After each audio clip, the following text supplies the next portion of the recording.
beginning I didn't at all, and you know, and so it's just really controversial. You know, I talk about, you know, child abuse from the kids' perspectives. I mean, it's pretty intense. So, and a lot of it's about, you know, people in history. So people don't like to have their heroes humanized. So, so that's why. And when I first started writing, a man that I know, he's a spiritual teacher. He's also he was raised a prince in India. He's a really interesting person, but I'm not in contact with him anymore. He's in his 80s now. But and I lost contact with him. But he said, you will be a great writer, and your name will be Christian Ashley. So he gave me that name like 20 something years ago.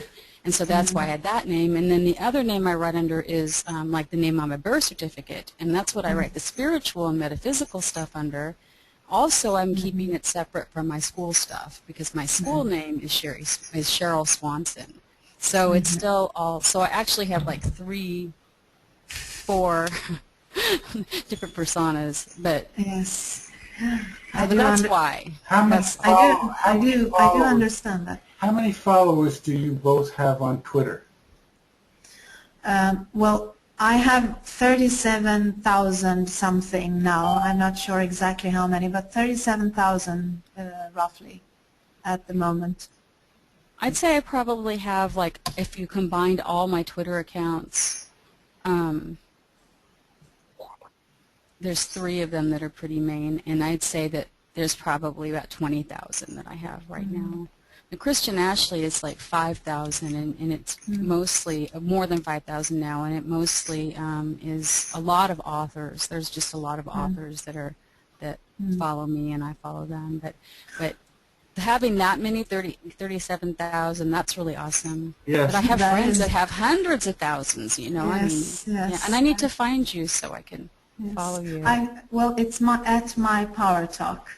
My Power Talk? Okay. Yes. My Power Talk. Okay. So that you will find me. I also have a lot of writers, but I also have a lot of artists, painters, photographers, a lot of people that are truth seekers that want to know what reality is about. I do have a lot of people working in the business world because I tweet a lot about leadership. Right. And I feel the same as you do, Sherry. I can't talk about everything on my Twitter account. I really have to. Well, sometimes I don't tweet out everything I want to say, even though I know it's the truth. I cannot do it because I know that people will be offended or won't feel. Well, they might feel guilt or take it wrong. Yes, exactly. So I don't tweet out everything, but my dream is to do that sometime, just to tweet it all out and see what happens. We'll see what happens. Hello, Connie. Hi, hello. Hi. So we're waiting now for Walter and Angela. Okay. Yes. I think we have a lot to talk about. I certainly was stimulated by last week's conversation, and I would guess that you were all stimulated one way or another. So, well, I reached out and friended most everybody on Facebook. I'm glad you did that. Yeah, I don't know, Gordana, if you even went to Facebook and saw that I sent you a request or not. I don't. I'm very seldom at Facebook. Right, but my that's husband takes care about of those accounts, so I will tell him to look into it because I really don't have the time to look into everything. No, I understand. Totally. But I really do want to connect to you because I want to talk to you about this self-publishing thing because it's very exciting to know how other people do that. So I'm going to talk to you maybe after this. Awesome. Okay, cool. I will help you. Thank you. I self-published on Create Space before, and that works quite well. Hello. Right, that's what I do. I use Create Space. And then I use Bookworld to make it into. Okay, I'm online. I don't see myself. Okay. Yeah, I use Kindle and Nook and all that. And here's Nook just went out of business. Who did? Nook. They're not making them anymore. Oh, really? Yeah, I just read an announcement on that Barnes is Noble and Noble is no longer making Nook. Huh, Okay, here's interesting. Angela. Hello, Angela. Hi, Angela. Hi. Okay, Walter, we hear your voice, but we don't see your picture. It's better. You'll be like the ghost, like the spirit. Yeah. Exactly. Let me see it.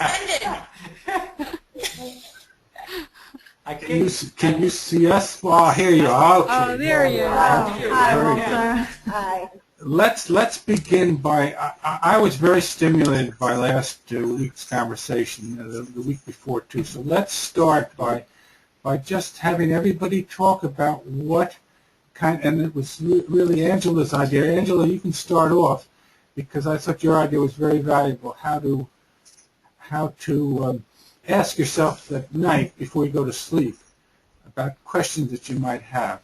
So why don't you start off, Angela, by just giving us your thoughts about our conversations and any ideas or dreams that you had about that.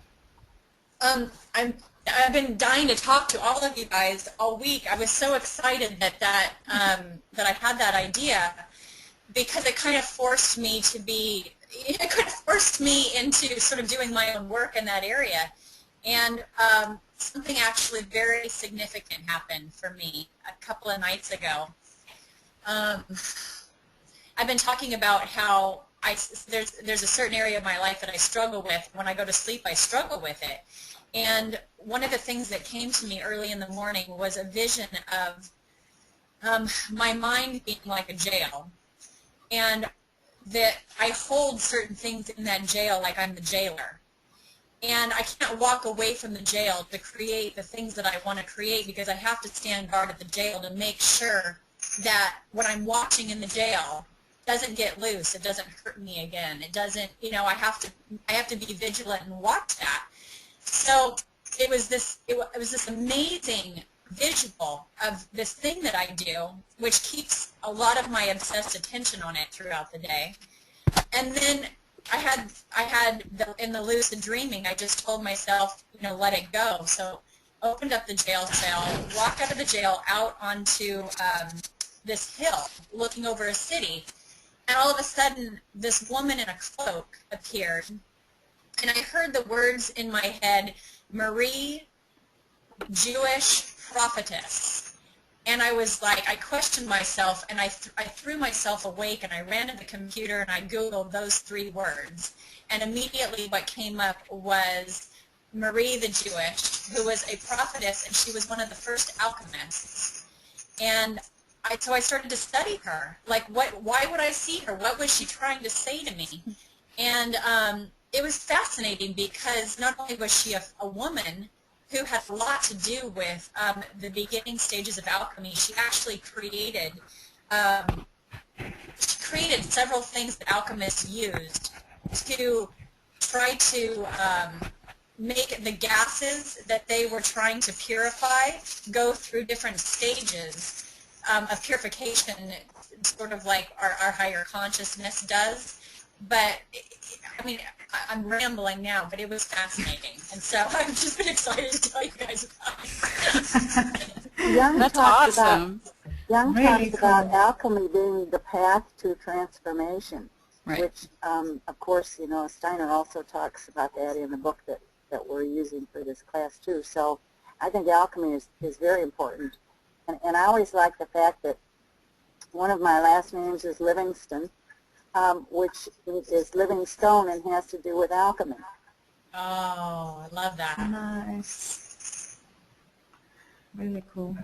Who else? That's really awesome. Who else would like to talk about your thoughts?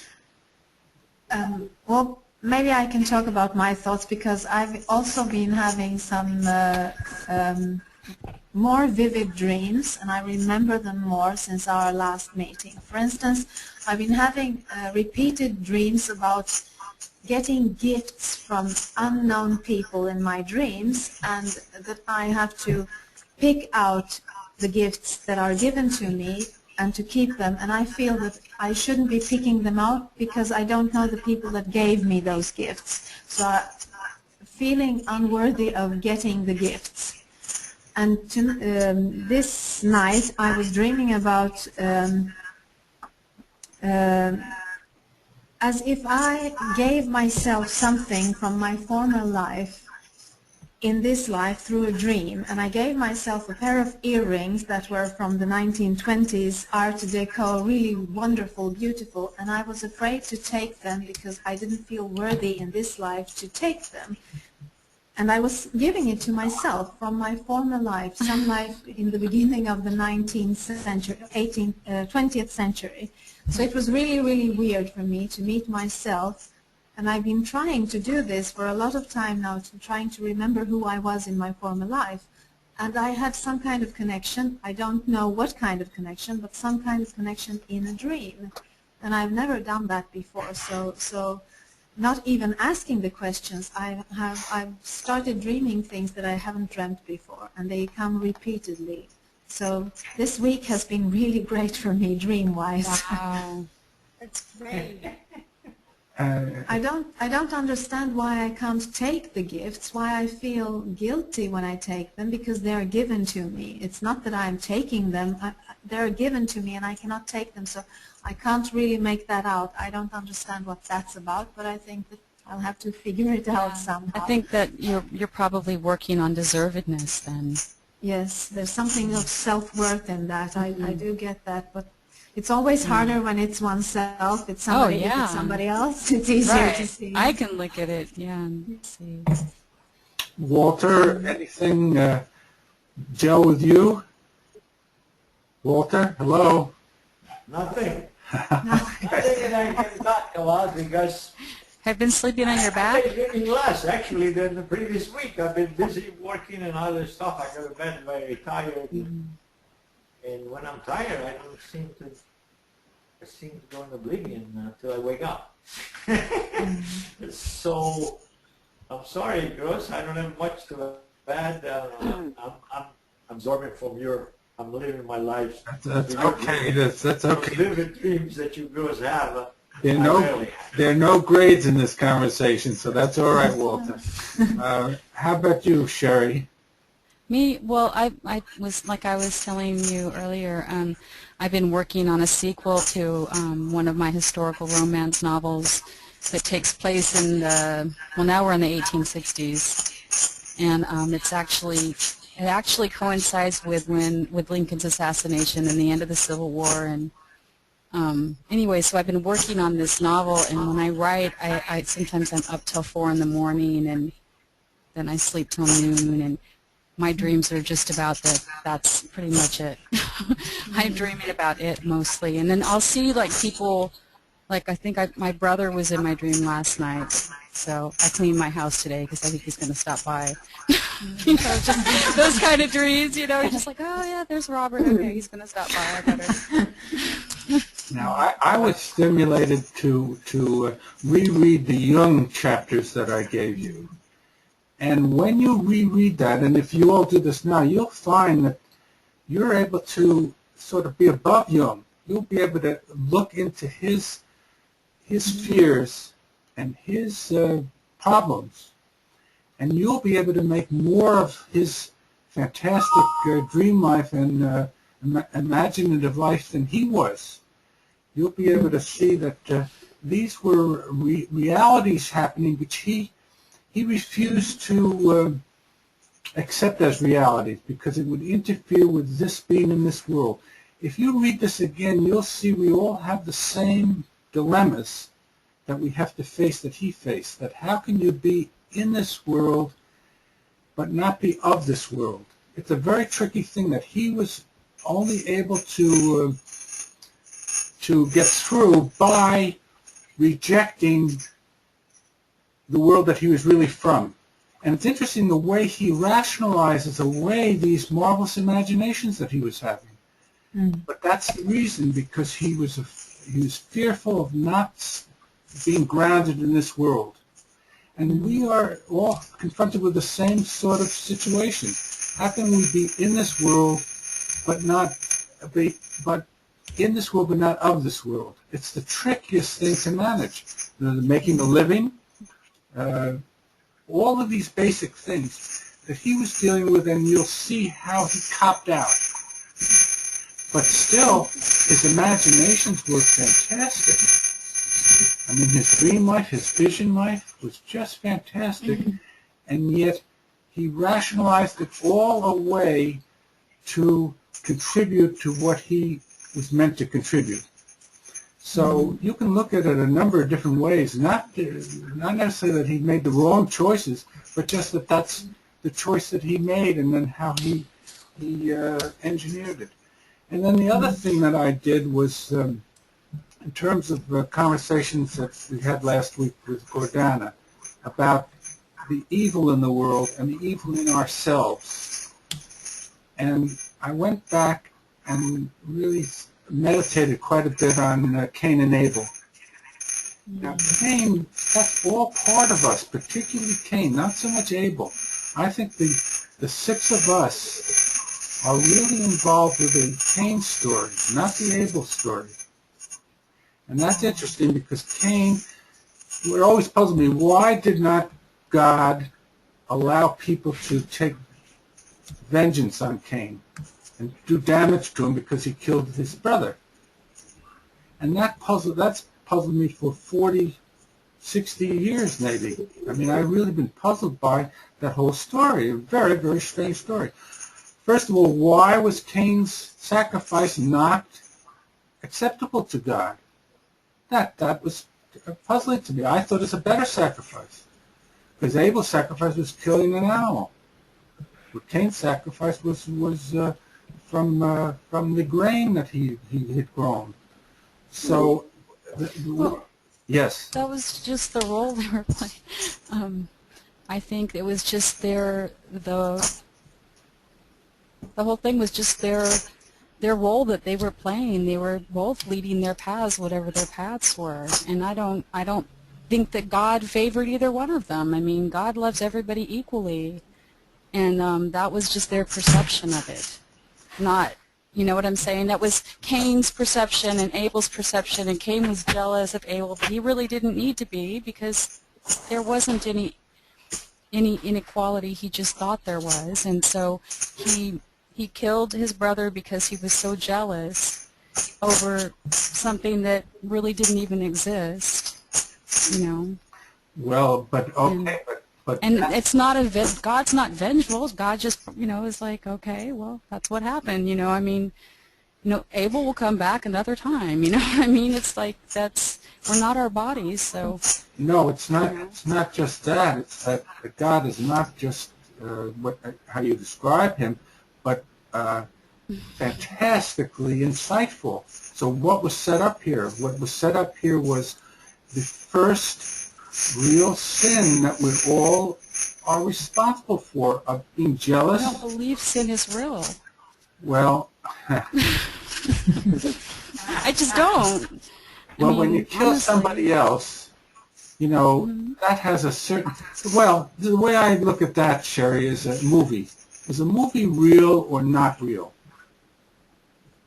Now, you know, in a certain sense, That's our lives. A movie is not real. But in another sense, a real good movie, you get completely engrossed in it, involved in it. So it has a reality for you. But also look at the film process, the acting, the directing. You know, this is all reality that's put into a form that is certainly not real. So it's a combination of real and not real. I think that what we are forgetting is the unconditional love which the entire universe is working through. I mean, if God is unconditional love, then every experience is equal. It didn't have to end by a killing, because you always have the option, but if it ends with the killing, then that's the experience. And God, I don't think that God says that this is wrong or this is right. You learn from these experiences. So we're in a game here. Our true selves are not this game. We are not our bodies, and we are not this reality. We are just playing in it trying different settings and different things that we need to experience because we cannot do them as souls. But the unconditional love is that God accepts all our handlings of this world, because God knows that this isn't the real world. The real world we cannot see with our eyes and bodies as we are. So I feel them in our dreams more, like you talked about earlier. Yes, I think that when we get too attached to this world and this body, that's when we start thinking about those things that valuing experiences, but from a higher perspective, I don't think that we will value them the same way. We will look at them and say, okay, this was not good to do, but I'll try it in another setting in my next life. Seen from my perspective, killing is never, ever accepted. No. Right. But seen from a higher perspective, it's an experience as any other experience in this world. So, yeah, I don't know. The thing, too, is that the word sin, originally in Hebrew, was a word that was an archer's term, mistake, which meant you missed the mark. So, and we've covered this word sin over with all of these, connotations that really don't belong to that word. Mm-mm. What I was getting at, though, was Gordana's remark that she doesn't feel any... I don't know how you put it, that you don't feel that you did bad things, so-called bad things. But see, I think these are archetypes that we're talking about, Cain and Abel. So it's all, again, the learning experience. How do we become spiritual beings of freedom and love? So this is all learning experience. And the reality is that learning experience so that we can perfect ourselves to become beings of freedom and love.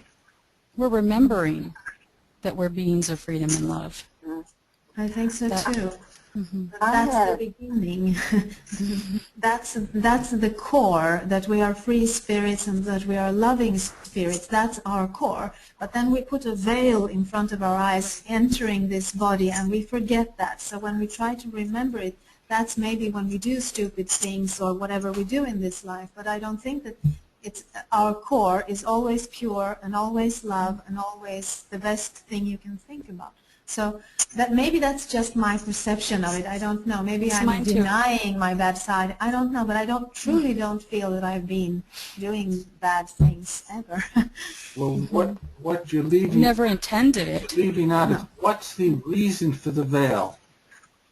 See, how come we're going through this experience, which we all agree on? This is what the experience is. This is a veil, and we are busy uncovering the veil so that we can get to our true spiritual self. But what's the reason for the veil? The reason for the veil is when you know everything, then the experience is not as sharp as it is when you don't know. It's not as intense. It's not as intense. If you know that you're never going to die, then you will jump off a roof and it's okay. But if you are uncertain of it, then you will value this life. It will be more intense for you. And I think that is what it's supposed to be, intense in this life. Just to feel it to feel the edges of everything, to feel. And when you know everything, you won't take it seriously. That's the veil, because you have to take this seriously while you're here, playing this game seriously. I think the veil... Oh, go ahead. No, go ahead. Go ahead. Well, I think the veil also covers up, for example, past lives and things like that, because that would interfere with what we're learning in this present life. So therefore, we have to start from scratch to learn our lessons again. You have to wait. And hope that we'll pull back in some things that we learned from past lives. A couple of you were talking about, I think it was you, Sherry. No, Angela, you were talking about a dream about being in prison. And I had one where I was locked in a warehouse with a bunch of men, and I said, let's break out of here. And so we broke out of this warehouse, and it was a very long, lengthy dream, and it ended up where I'm off someplace painting on top of pallets for some reason, and I'm painting geometric shapes. So this is, actually I want to go back into that dream again, but I became lucid when I said, let's break out of here. And I think that as we become lucid in our dreams, it helps us to become more lucid in our day-to-day life, because we are aware that most of the time we're not aware. Absolutely. I mean, I did a second experiment this week, and I was alone without my child, so I watched several movies, and I observed myself watching these different movies. Yay! And several of them were like dramas, and my mood would dump after I watched this drama, and I would sit there for a second and go, how interesting that I'm only watching an illusionary movie, and I'm feeling bad. So I flipped the TV to a comedy, and I immediately made myself feel better, and then I did this again. And so it was just a great experiment of showing me how everything is just an emotion that we're attending to, but it's not actually happening. Right.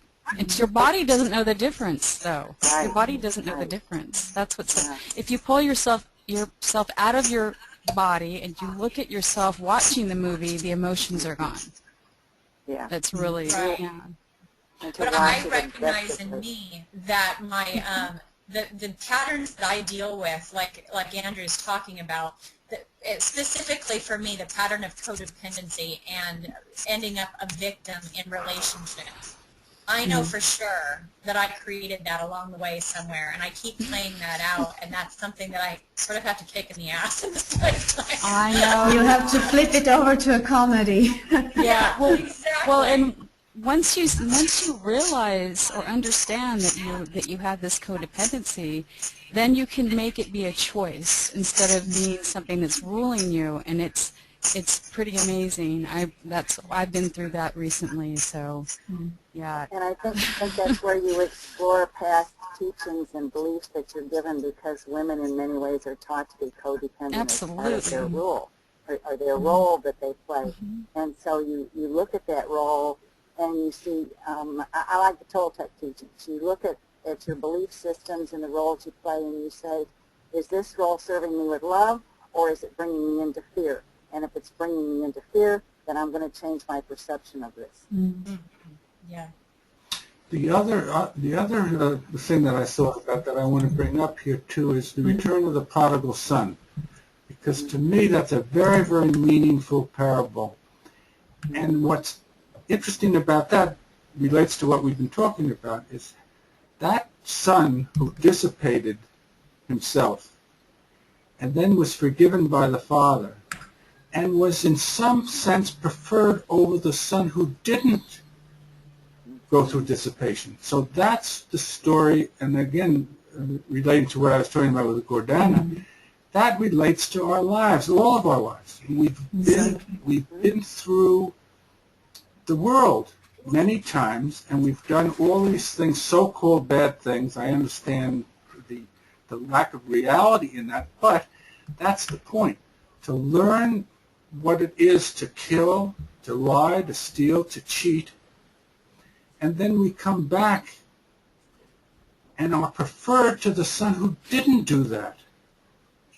Now, to me, that's a very thoughtful story, because how come? But that's the story of us. We're all going through all of these things in life so that we can be preferred to the son who did not go into the world. So that's what I'm talking about in terms of what this life is all about. This life is so valuable. It gives us this opportunity to make these so-called mistakes or sins or missing the mark, whatever it is, so that then we become, it's not going back to paradise. It's going forward to what's called the New Jerusalem. So we then are preferred to the person who refuses to go into life. Because life has these, no matter who you are, you're going to make mistakes. You're going to miss the mark. And what if it's not this life, it's a prior life, or it's a future life. So that's what I find very, very hopeful and encouraging, and fantastically divine in terms of what we're all going through, life itself. That's the purpose of life, this illusion and making mistakes. How do we then perfect ourselves again in freedom?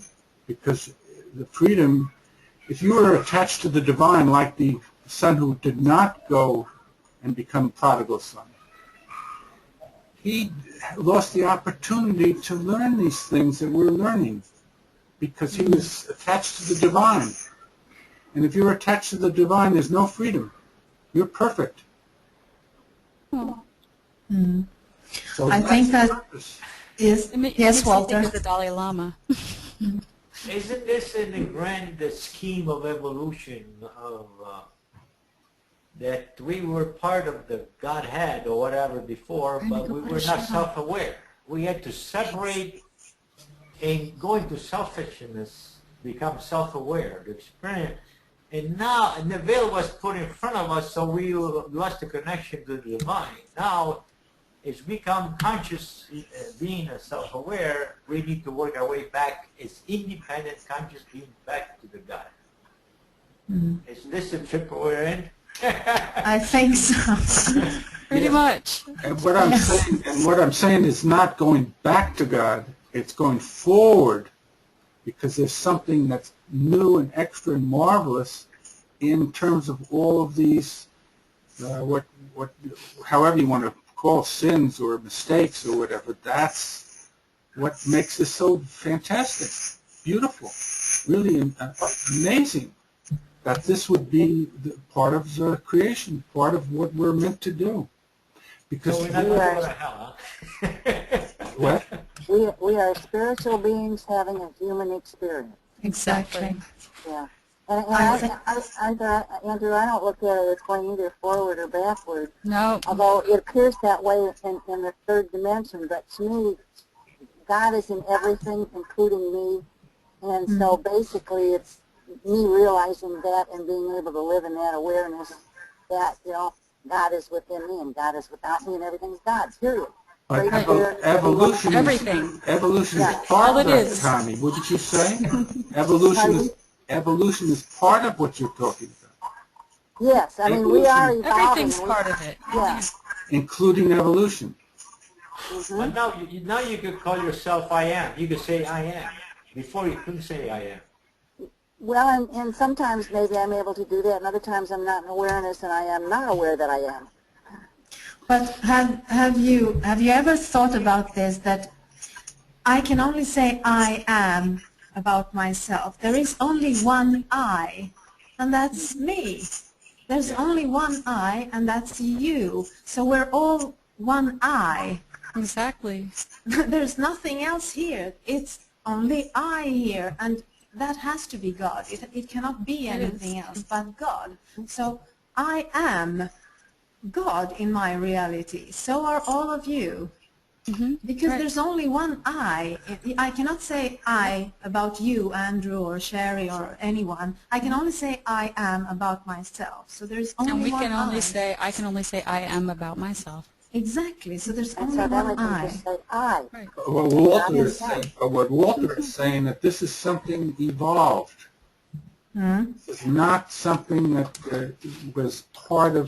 If you go back, say, you don't have to go back that far. You go back to the beginning of the Bible.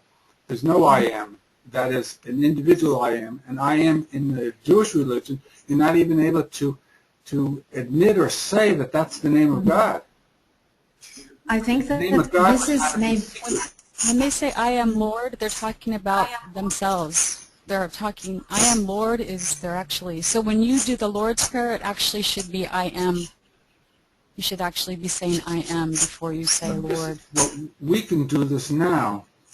Going back in the Bible, you couldn't do that. You could only even Moses was not able to do that clearly. And in the burning bush, it's apart from him. It's not indwelling. With the prophets, it gets to be indwelling. So you see, there's an evolution here to be able to all say what we're all saying today, which is marvelous. The I amness, which is the divine in us, we're able to now to appropriate that to ourselves, our individual selves, And not the lower I am that people use all the time, but this higher I am, that's part of the evolution. And that's what I'm saying is the prodigal son. That he then is able to say the I am, to feel the I am, to be the I am, to be the divine in each of us. And that's how the six of us can come together. Different religions, different backgrounds, and here we have this in common. It's fantastic. And look at the world, the way the world is. Who in the world can do this or say this or talk about this? And by the way, it's also about the dream life. That's what the dream life is really. You can experience this in your dream life and then become conscious of that. So eventually, in terms of evolution, we'll be I am this all of the time. We won't have a dream. We won't be asleep. We'll be There won't be any more war. all of the time. I think that if I were a higher spiritual being looking down at us, seeing human beings, I would say that we are masters of limitation because we limit ourselves with thoughts about guilt, about fear, Everything. everything that makes us contract inside. So we have become masters of limitation. If I would want to study fear or anything, being another spiritual being, I would choose Earth to study it because that's what we're doing here. And it's all mind games we're playing. So Mind stories. exactly. So you don't have to carry on the guilt thing, the sin thing. I think that the veil is becoming more transparent for us, and that's what we're getting to understand, that we do not need this guilt. We can change it in a now moment because this now moment is eternal. And when we change something, everything changes then. So we can just go on without the guilt. That's how easy it is because it's a mind game. It's thought first. Yes, exactly. I don't know if it's making any sense to you, but I would like some feedback. But guilt, you Yes. got to forgive yourself. If you realize you did wrong to somebody and later you feel guilt of doing it. But, Yes. we're programmed that way, I guess. To just say you don't feel guilty about it, it means you're insensitive to what you did. No, I'm not saying that you should just drop the guilt. You have to learn something from it. And if I feel that I've done something wrong, then to get rid of the guilt is to forgive myself and maybe seek forgiveness to Yes, say you're sorry. person. Yes. Yeah. But usually, if you go ahead. Go ahead. Go ahead. Okay, I'll go. I was going to say, for a long time, I've done everything with loving intent. So I've lived my life that way for a long time, like, over 20 years at least. And so there's no guilt because everything that I'm doing is with loving intent. Even when I wash the dishes, I'm doing it with loving intent. And if I inadvertently hurt somebody's feelings, I'll say I'm sorry that I hurt your feelings, but I didn't mean to, because it's true. So I don't have guilt because But what I'm saying is, how come you are like that, and that we're all like that? I wasn't born that way. Well, how come? That's what I think we all are inside. We give up our judgment. Well, yeah. Judgment, Right, I give up the judgment judgment. Right. is the big thing with this, and when we switch from judgment to discernment, there's no looking at whatever we did as right or wrong. Again, it may be a mistake, but then we forgive ourselves, we say I'm sorry, and we move on. But judgment is one of the big things that, really keeps you out of awareness.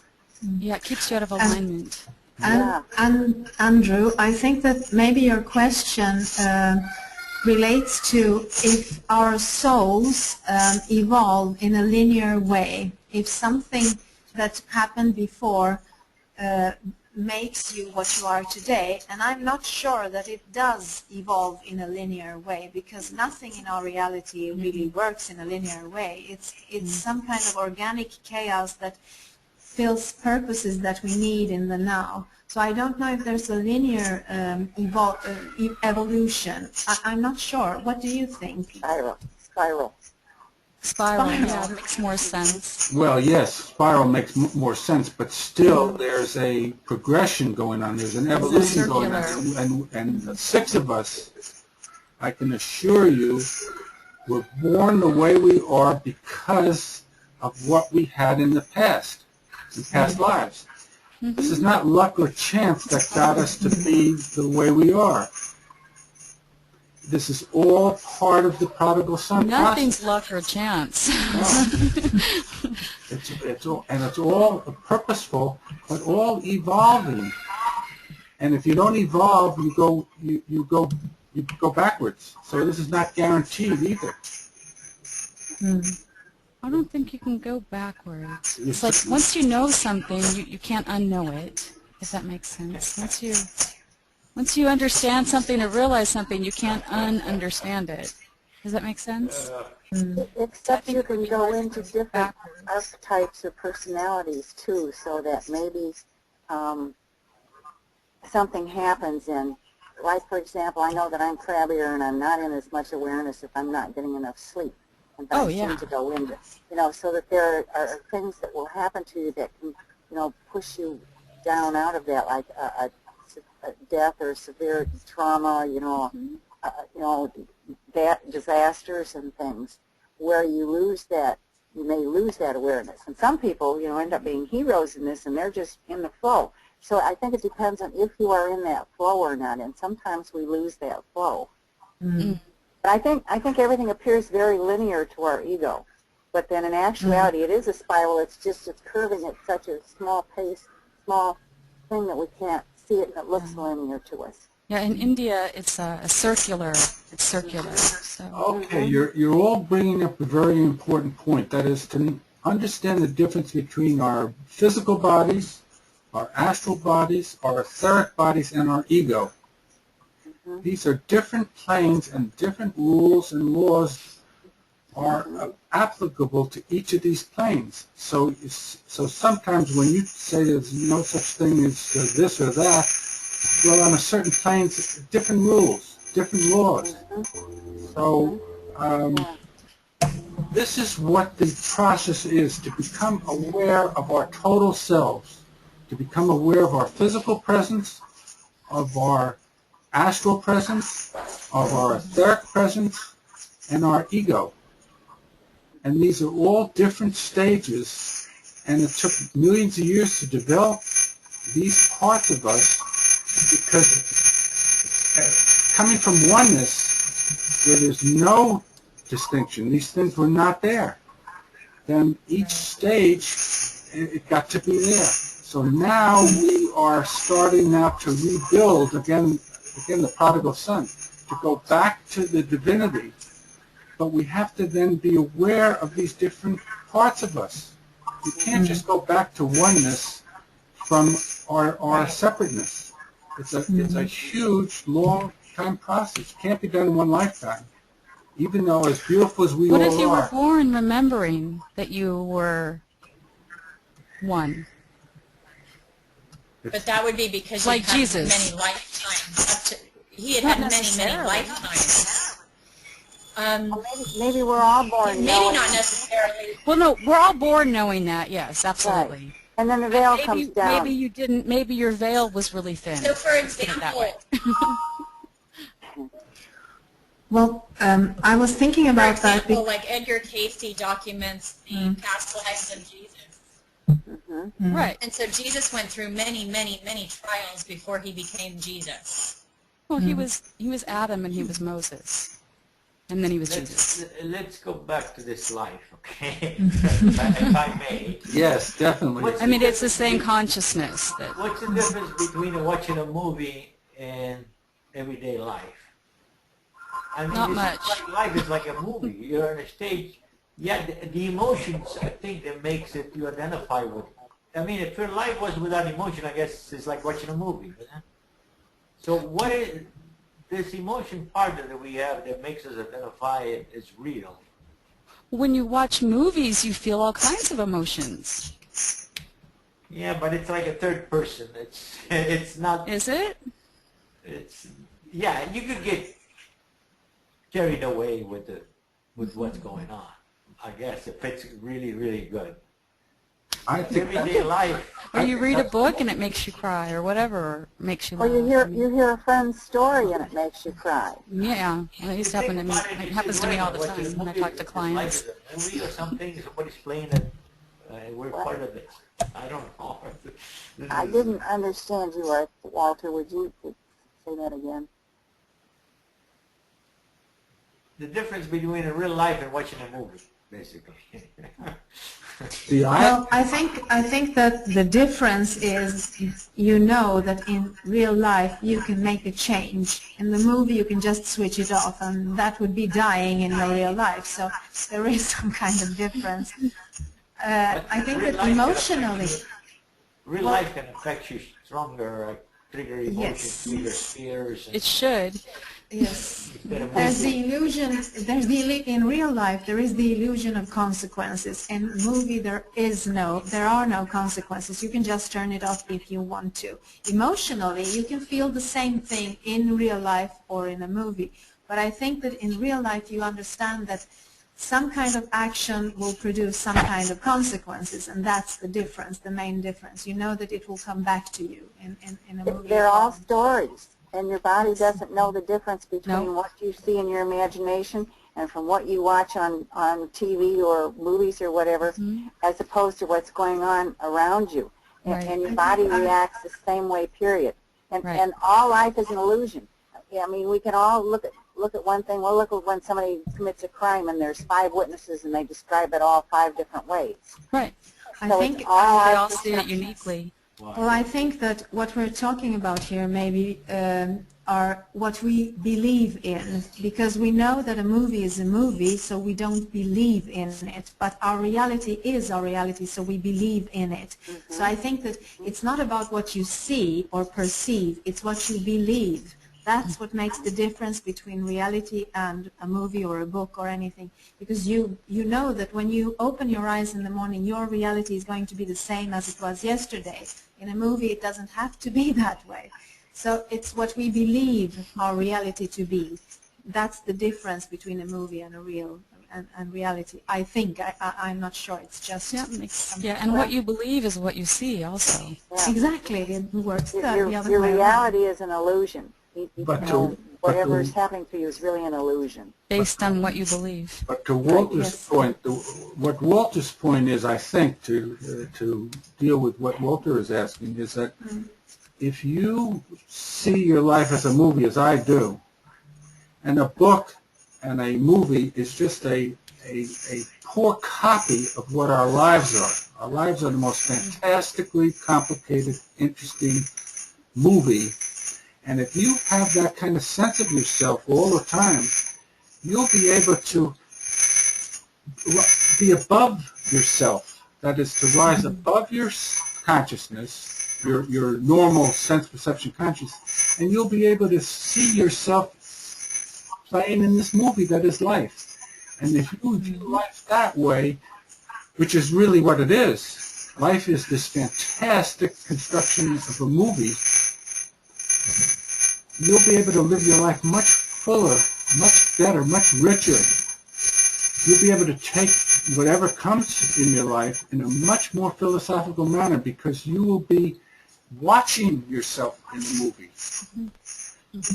And Well, you will be watching yourself, but it's not the whole story, because you will be the director, you will be the photographer, you will be the audience, you will be the main character, you will be the mistress, and you will be the killer, you will be You're everything in everybody. that movie. yes, So you're not just looking at it, you're actually living it. So that's how we're living our lives. yes, It's just like a dream, and that's why dreams are so important. yes. Exactly. Yes, that's right. Now, I would say, though, but you can start to learn the details about how the movie of yourself and your life has been constructed. You'll be able to find out in other words, if you were specializing in, say, writing novels, like Sherry is, you then know the technique. You know the ins and outs of writing your books. So same thing with if you're a movie director or an actor or actress, you'd start to know about filmmaking and about the construction of this. Well, you can do the same with life itself. you can learn the details of this illusion. You know, how is it created? And Who wrote that's the story? yes, and that's what I think our job is, to learn the details about life itself, because we don't know what life is if we just accept it as it seems.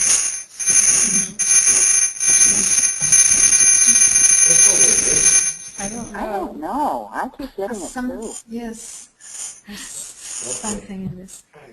Yeah. So for me, I'm so addicted to the things that I see in this world, whether they cause me pleasure or they dump into pain.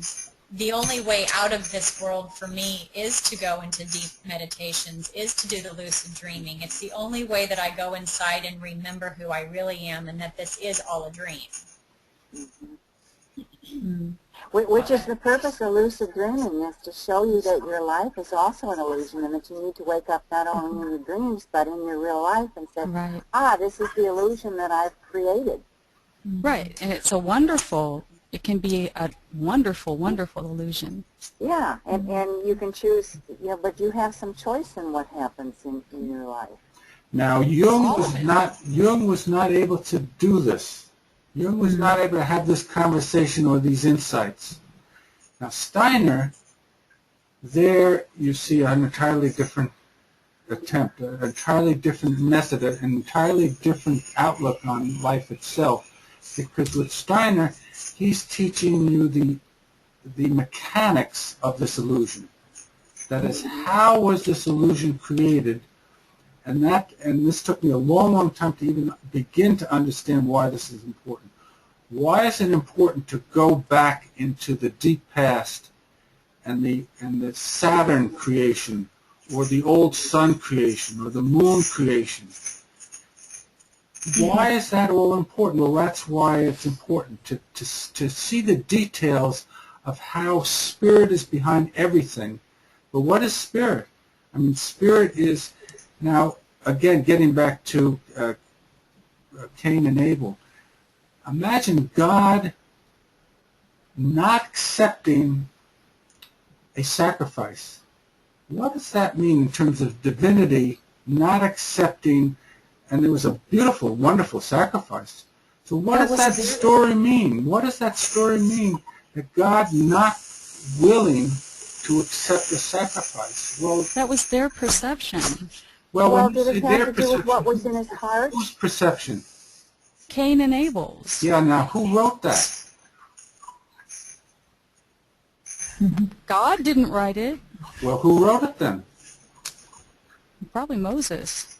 I don't know, the stories were written by the Essenes wrote all those stories in the Dead Sea Scrolls. They're all in there. Those stories were told over and over and over and over and over and over and over and over and over from before the Bible, from before Cain and Abel and before Adam and Eve. I mean, those stories were told. Well, my question here again is the unconditional love, and exactly why does God need sacrifices? Exactly. What is this? I don't need any sacrifices. I don't understand the word sacrifice. What is that? Can anyone please lighten me on that? God didn't need sacrifice, but when the children of God fell asleep and forgot who they were, and Cain did what he did, it became a journey toward awakening again and remembering who we all were in God. So that's the way that I see it. I see the sacrifice as a physical thing that we did to try to wake ourselves up. Oh, I have to give this to God, this lamb today, so that I remember who I am. And this is the only way I can remember to do it, because I'm praying on Sunday, or I'm sacrificing this lamb, or whatever. I'm trying to wake up in the beginning when I've fallen asleep. Well, then a sacrifice. Right. Sorry, Connie, go on. It comes from the word sacred, so it's a sacred ceremony, supposedly. Now, getting to Gordana's question, see, sacrifice is one of these spiritual entities that's behind the sense perception reality that we're living through. So sacrifice has a reality itself in the spiritual world. Mm-hmm. And all these things do. Everything that we talk about that we value, the six of us value, is really spiritual. Everything is spiritual. Everything is spiritual, but what are the details of it? So the sacrifice is a detail of the spiritual workings. Mm-hmm. So sacrifice is behind then love, even. Because after all, Of course, I can understand if you sacrifice your ego in a relationship just to save it. So that's a sacrifice for me. But to kill an animal as a sacrifice, I don't understand that. I don't understand why God would want someone to kill his son. That's also, it's very hard for me to understand those concepts as something that God wants. I can understand them as something that humans have made up or need. It's just part of the story. Yes. God didn't want those things. Those were things that we understood God needed. So who is it? When Abraham is thinking that he has to sacrifice his son for God, the deeper symbolism of that is just put me first. Don't be so addicted to your child that you think that your child rules your life, that your child is more important. You have to first Don't be remember attached to your God's self and then child. others. You're not supposed to be attached to your child. So let's look at this historically, because originally sacrifices were done by people way back in cave times when they killed an animal. It was a religious, spiritual ceremony because they had to eat. And they killed the animal in a sacred manner rather than sending them through factory farms where they're killed and tortured and maimed before they're they eaten. ate them. So therefore the animal had good vibrations when it was killed in a sacred manner to our body. We don't have that anymore, and that was the original animal sacrifice. It was your food. Thank you. That's exactly right, Connie. We have to go all the way back there to look at some of the dumb things that we're doing now. What I'm suggesting is to go back further than what you're saying, Connie. To go back to how come matter is created. Yeah. And you're right. You're absolutely right, Andrew. You go back further, before matter, before time, before space. What are the spiritual conditions before there's any time or space? See, that blows my mind away. It's called the great mystery. That's what the now moment is. That's what Steiner has you go through. That process of understanding what was before matter. I like to go back to like Atlantis and look at how Atlantis and the before time, the pre, if that makes sense, the pre-civilizations. Now, if it you took want to. many years. Since everything's happening at once, really, it's just mind-boggling and so overwhelming to realize that everything's actually happening all at once. Andrew, this Big Bang Theory, then it's just a materialistic approach to creation. And that out of nothing, something was made. I'm glad you brought that up, Walter. Both, yes, something from nothing is very, very important to understand what that means, and also what Connie talked about last week in terms of theories. Now, theories, that is this temporary form of consciousness where you have theories. If you get in touch with what you know about yourself, that is, know thyself in the deepest way, it's not a theory to I am. I am is an experience. And the more you can get into that frame of mind, the more you will not fall down into theories, which Jung does, falls into the theories, because that's the intellectual soul. But that's something that we're moving past. We're moving past the intellectual soul into the spiritual soul, where we will all be operating from this I amness. And the witness will be ourselves. And then the community will be other people who have this sort of experience. So we don't argue with each other over the I amness. We all know that that is the essence, and love is the essence. So this is stuff we don't argue with. We then get deeper and deeper into this I amness, where we're really one with divine. We're one with the Logos. The Logos in ourselves is what we want to really work towards. Well, yeah, the key is to love yourself. Completely accept yourself, love yourself, and know yourself. And I'm saying that's the beginning of the process. And then we keep going deeper and deeper into just that, Sherry, but you can get, there's no limit to that. And it evolves.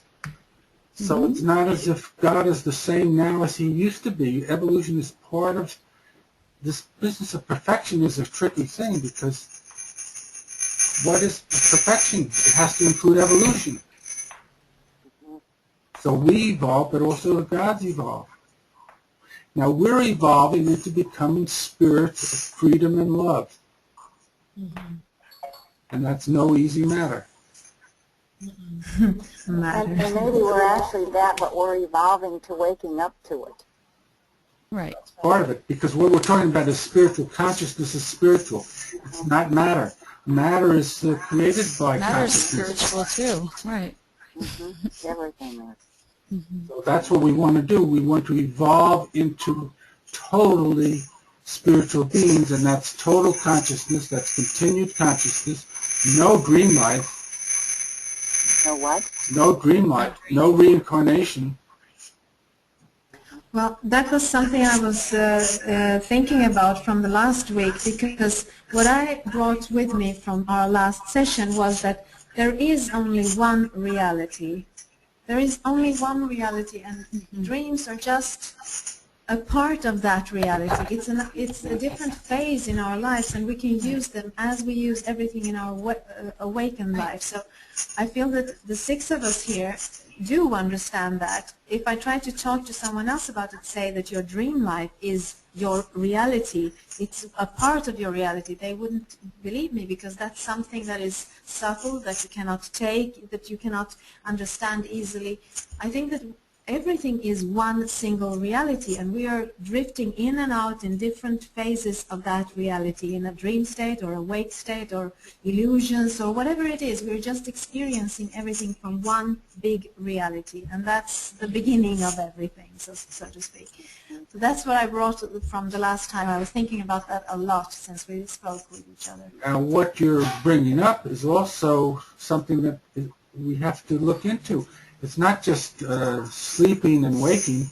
There are states of dreams. There's a dreamless state. Then there's a dream state. Now, these are all different states of consciousness, a waking state, and they all have different meanings and different purposes and different. What I was thinking about, fifth dimensional reality. Yes, what I was thinking about was that if we treat everything as one reality, then we can use the experiences from everything, From everyone and everything. yes, and see them as valid experiences, not something that you should just Sorry, I forget or have not. to check out. Okay. Bye, Walter. Bye, Walter. Bye, Thank Walter. you. Walter. Gordana, the trouble with thinking like that is that not that it's not true, but it's too abstract. See, if you think everything is one or everything is love, that's all true, but you can't use it. It's like it's like being a movie director or being a movie actor. It's not enough to just be general about it. You have to know the specifics of it. So the same thing with love or unity. There are details to learn about what the pieces of that are. That's the mind that, I don't know, my microphone's not working well. Well, it's the mind that's also in our separateness. But it's the mind that wants to compartmentalize and do that, and it's our brain. Yes, and we have to get over that. We have to think outside the brain. Exactly. But you can't do that by just an abstraction. Like that's why I think I say to Angela all the time, Angela is into this God set. She's such a beautiful person and has such beautiful ideas about unity but always talking about God.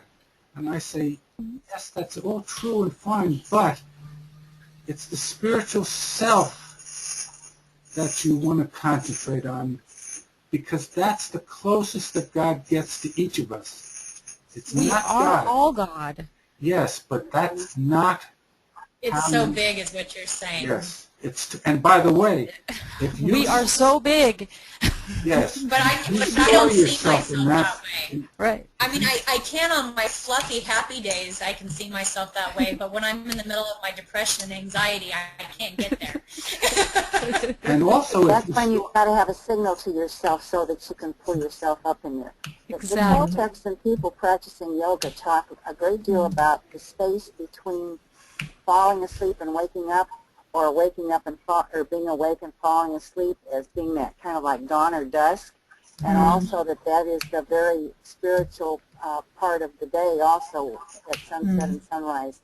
And those are times when it's easier to break through the illusion and to be in awareness, so that those would be times that we would practice getting rid of our illusions and moving into awareness in those particular periods of time. And when you're laying there in bed, because I would practice it as I'm, laying in bed and I'm drifting off to sleep, would be to catch myself at that little space in between, because that's the important thing. And when we would do our Toltec dreaming and meditation, again, you go into that space and you want to stay there between waking and dreaming, because that's where you're going to do a lot of your processing and going into awareness is right there in that little space. But what Sherry says, if you were able to see yourself as God, you'd be blown away. You wouldn't be able to stand yourself, seeing yourself as God.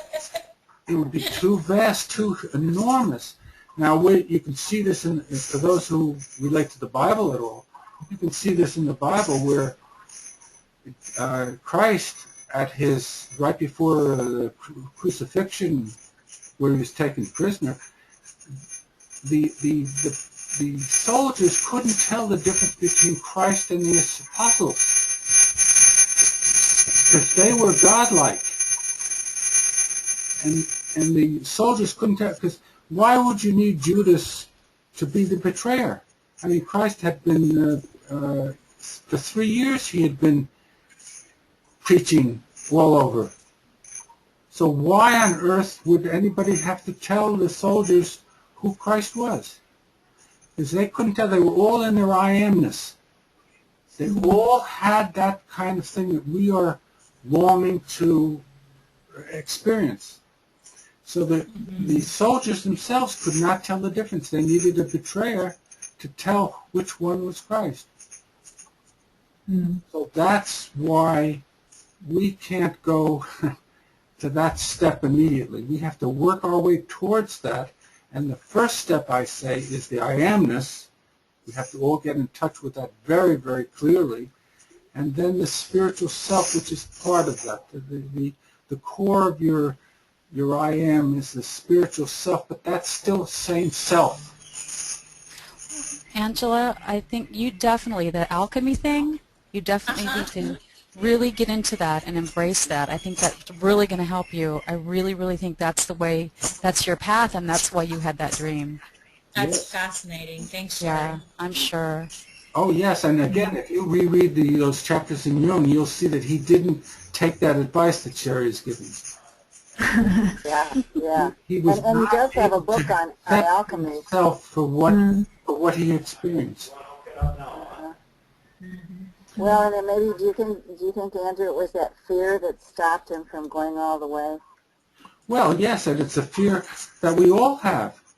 And it doesn't matter who we are, it doesn't matter how advanced we are, we all have the fear of going where we are uncomfortable of going. And that's why it's a time and place for everything. We all can go only as far as we are brave enough to go. Right. So certainly Don't I Jung have to go, everyone? Yes. Okay, listen. I'm sorry. Thanks very, very much, all of you. This God was bless so you all. delightful. Thank you. Bye, Angela. Thank you. Bye-bye. Angela. We'll see you in the next session. Yes. August. Okay. I'll give you the Bye. details about the August sessions. All right. Bye. Bye. Bye, everyone. Bye.